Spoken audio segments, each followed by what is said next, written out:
Mapagpalang araw po sa ating mga minamahal na kababayan at mga ginigilig kong pasyente. It's Dr. Vito niyo po, ang inyong Mindoreño manggagamot at ang inyong Mindoreñong doktor, at sasagutin po natin ang katanungan ng ating pasyente. Doc Vito, bakit po ba sa gabi iniinom ang mga gamot namin para sa kolesterol? Bakit po sa gabi ito mas kailangan? Alam ko po naging palaisipan po sa inyo yan. Dahil kapag po tayo nagpapakonsulta, dala-dala po natin yung ating mga blood chem at ating ipapakita sa ating mga butihing doktor for follow-up.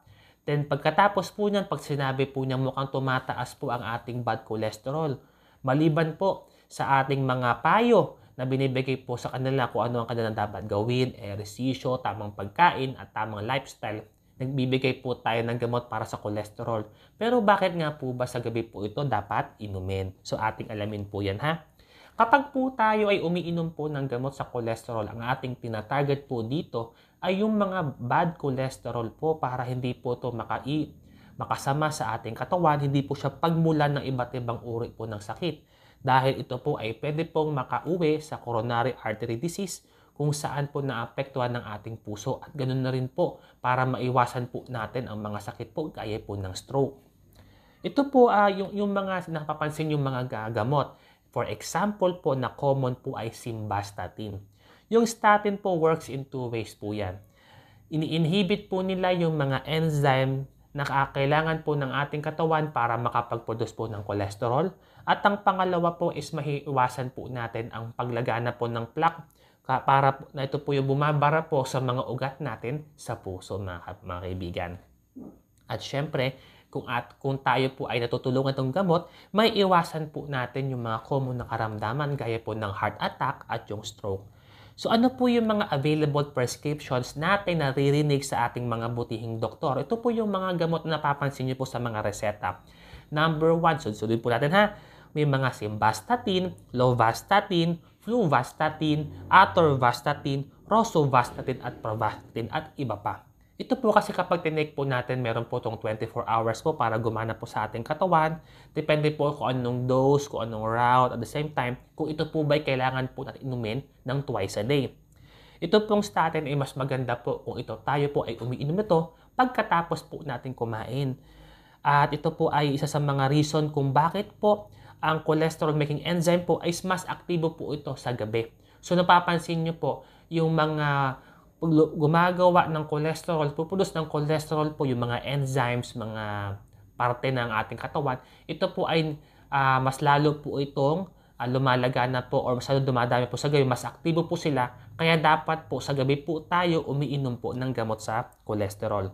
At ito po yung rason kung bakit po natin siyang kailangan i-take sa gabi, dahil ang half-life lang kasi ng gamot is mga less than 6 hours. At ito po ay mas magandang inumin sa gabi dahil doon po ang nagkakaroon ng synthesis ng cholesterol sa ating katawan sa gabi. So doon tayo iinom ng gamot na to. For example po, pag uminom tayo ng simvastatin sa gabi, tinutulungan po tayo na magkaroon ng reduction sa LDL ng bad cholesterol natin. So ito yung isa sa mga rason kung bakit natin kailangan inumin sa gabi. At meron tayong mga katanungan. May mga bagong gamot na po ba, doktor? Kasi sa gabi, nakakalimutan po namin uminom ng gamot. Lalong-lalo na kung ito po ay medyo may katagalan pong iinumin. So, meron tayong mga newer statins o mga bagong gamot na pwede po, na maaari po natin na i-take po sa gabi. Pero syempre, depende pa rin sa preference ng ating mga doktor yan.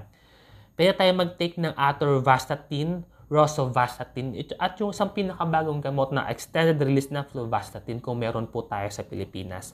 So yan po yung natin na kailangan po natin malaman So meron na po tayong gamot na pwedeng gamitin po sa umaga.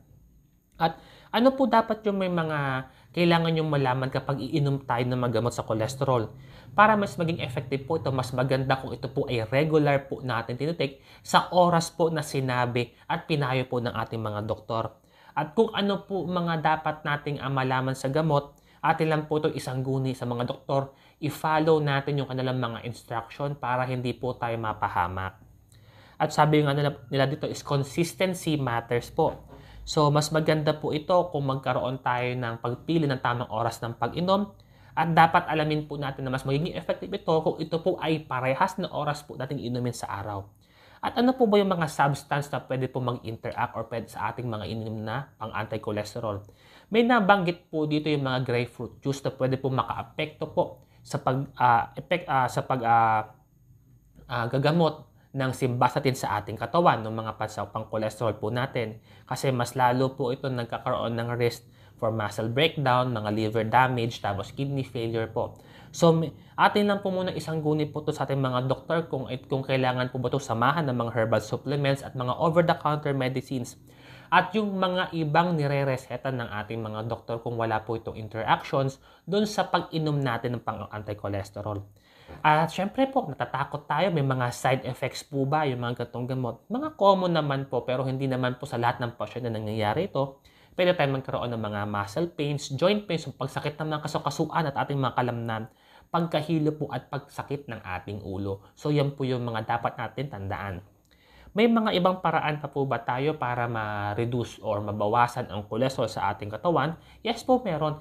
Pwede po tayo mag-add-on lamang ng mga alternative medicines. Add-on, ibig sabihin, pandagdag lamang po. At syempre, hindi naman po tumaas ang iyong bad cholesterol ay kailangan po gamot agad. Kailangan po muna dyan ay itama po natin ang ating lifestyle. At syempre, ito po namang mga cholesterol ay nakukuha po sa mga kinakain natin. So, napakalaking factor po talaga ng dieta at pagkain ng tama. For example, pagkain ng mga prutas, gulay, whole grains, at syempre, bawasan po natin ang pagkain or paggamit ng mga saturated fats. So, kailangan nyo po magbasa sa likod ng inyong mga kinakain po, mga label para mag-i-guide po kayo.